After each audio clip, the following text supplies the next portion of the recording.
So, I was talking with my little brother earlier, and it made me think of how much do you expect other people to let you be you, and how much do you let other people be them? Made me think of like, when do you adopt a mentality from somebody else? When do you stop trying to push your mentality on somebody else? I mean, we do it because we think that our mentality is like the best one to have. It works out for us. It works out well for us in a lot of cases. There are some cases where it doesn't. I guess those are the ones that are easily to see as as something you're more open to changing your way of being or way of thought or way of acting. But when it's brought up against one where you, in a sense, may not fully understand how it works for someone else because you don't live life like them, at what point, I guess that would be a stupid question. At what point do you, I don't know, stop trying anything? But I guess it leads me more to say,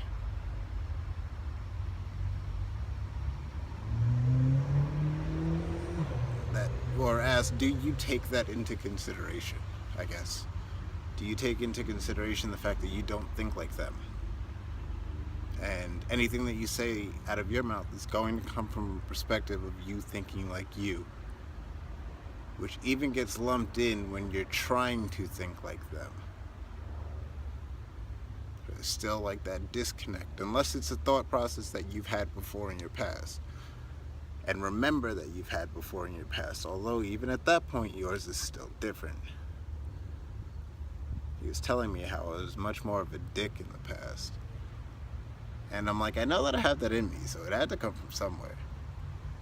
I didn't think that I was such a dick back in the day, but I guess I kind of was. Like, he spoke on like how I care for people more now. And yes, I can say like that's true. And I would say, yeah, I guess I was more of a dick right before learning about Alan Watts. But back then I still thought I was nice.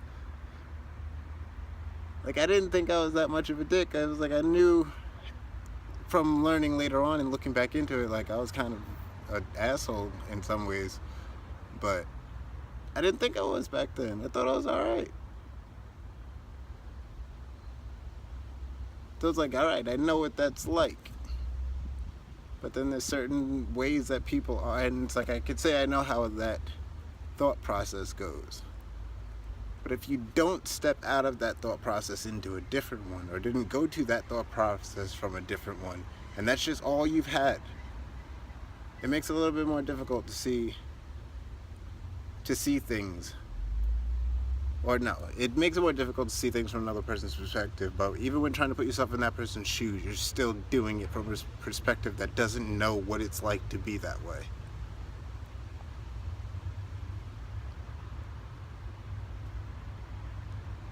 But if you can recognize that, it helps to change a lot of the conversations that you have. It helps to change the way that you end up talking to people and the way that you deal with people.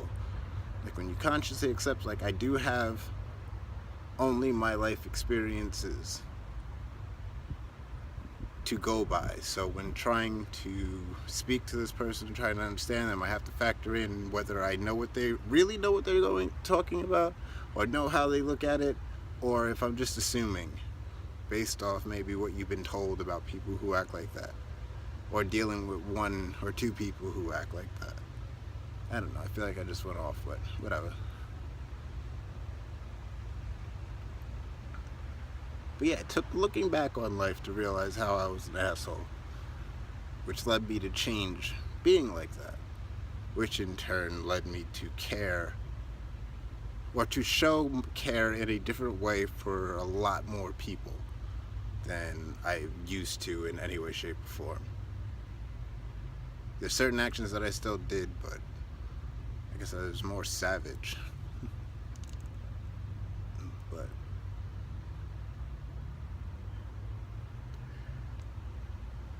that's how it's at least worked for me. Maybe it doesn't work that way for everybody.